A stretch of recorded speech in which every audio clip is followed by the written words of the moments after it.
Hello everybody, welcome back to my channel. Thank you for coming back for today's video. I'm going to be talking about where I've been these past couple of weeks or months. I know I haven't posted in a long time, so let's get right into it.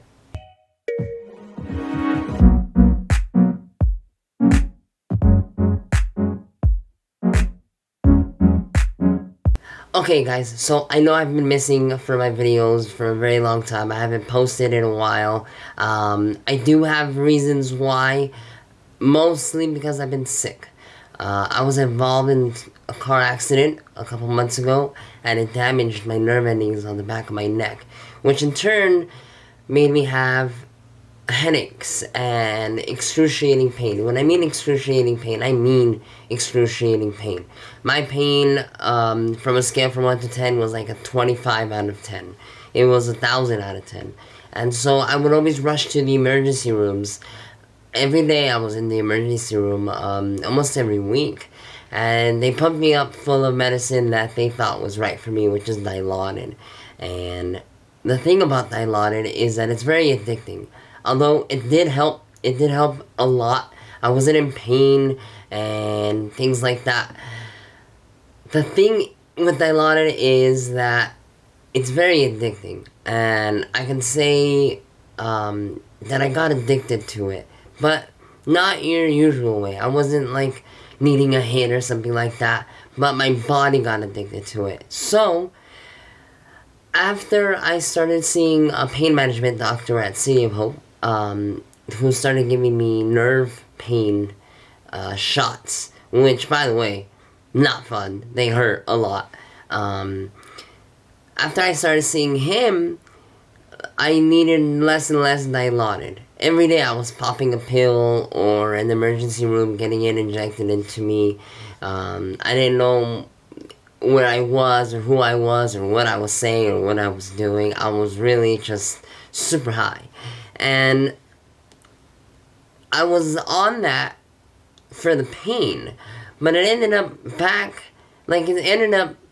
making things worse for me, because then I ended up going through withdrawal, which, for those that don't know, and I hope you never knew, withdrawal is horrible. It is the absolute worst thing you can go through, or at least one of the absolute worst things you can go through besides chemo or radiation. But basically my body just felt empty. I just felt like a walking shell. I felt like a walking shell. Like my personality was gone. I just felt depressed. I felt down. I didn't want to do anything. I lost my motivation. And all that my body wanted was drugs. It just wanted Dilaudid. And for those that don't know, Dilaudid is 6 times more powerful than morphine. So I was taking some strong stuff. But luckily, through the grace of God, I was able to get through it. Thank God for the doctors and my family who have been there for me, and my girlfriend. I honestly wouldn't have been able to get through all that stuff without them. So that's one thing. Another thing is I got a job. I started working at Best Buy, which is awesome. I love my job, but it does take a lot of time off of my schedule. I barely even have time to play video games now or hang out with my friends. I've just been working nonstop because my girlfriend and I are going on a Disney cruise in a couple of days, and we're very excited. We're going to set off for Miami and then head to Key West in Florida, and then from there we're going to the Bahamas, and then from there we're going to Disney's private island called Disney's Castaway Bay. And I'm very excited. I'm very excited. I've never been on a cruise. I'm kind of scared, because I've never been on a cruise or a boat. I don't know if I'm going to get seasick or not. And that's my girlfriend's fear as well. But all that costs money. So I've been working my butt off so we can afford everything and anything we want to do.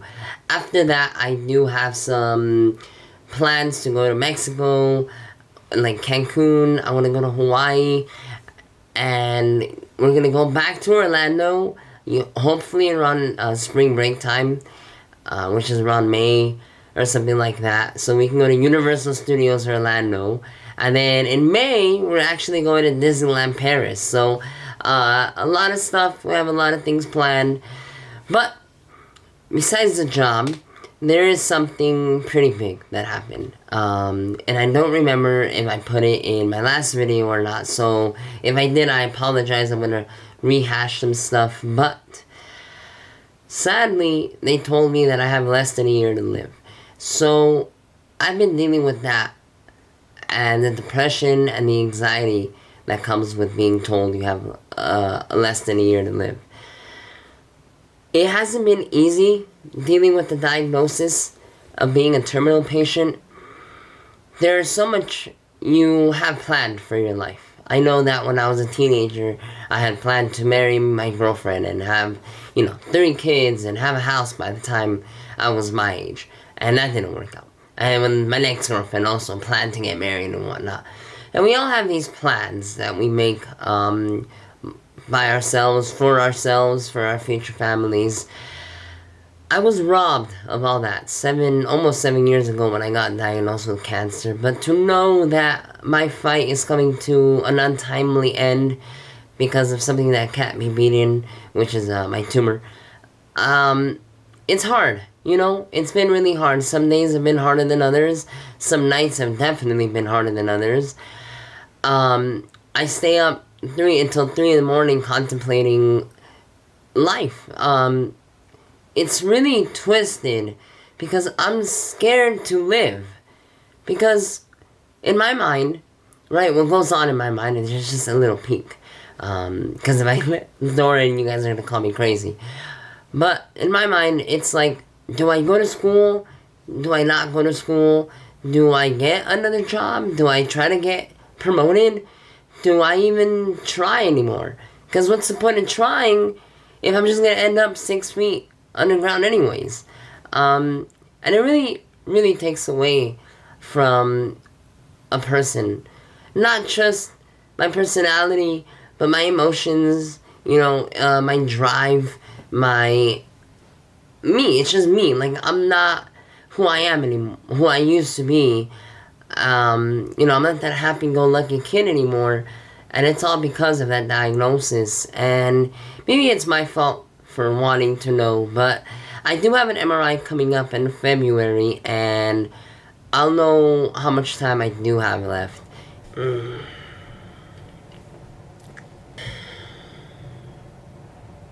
And I'm pretty scared. It's a pretty scary ride, but I couldn't have gotten this far again without God, without my family, without my girlfriend, without my amazing friends who always check up on me, who are always texting me, who are always wanting to hang out and come visit me at the hospital. So I thank you to everyone who's watching, who's my friends and family. Thank you.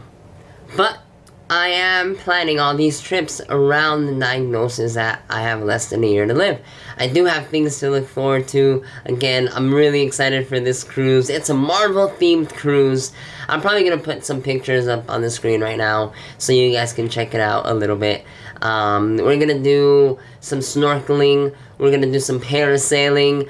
And what I'm so excited about, what I'm the most excited about the Disney cruise is I'm going to be swimming with dolphins, and I cannot be more excited. I am going to vlog everything. This channel is going to be my vlogging channel as well, so expect some videos.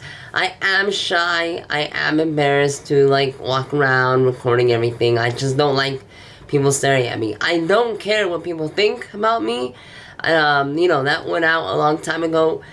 It's just, I don't like people staring at me. I just find it uncomfortable. I don't want people staring at me, so, I would have already had some vlogs set up on the channel, but, again, it comes with that, don't look at me.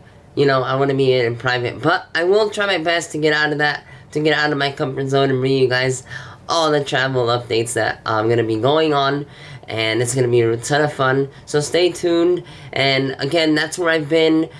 Quick recap, I've been told that I have less than a year to live. It messed me up mentally.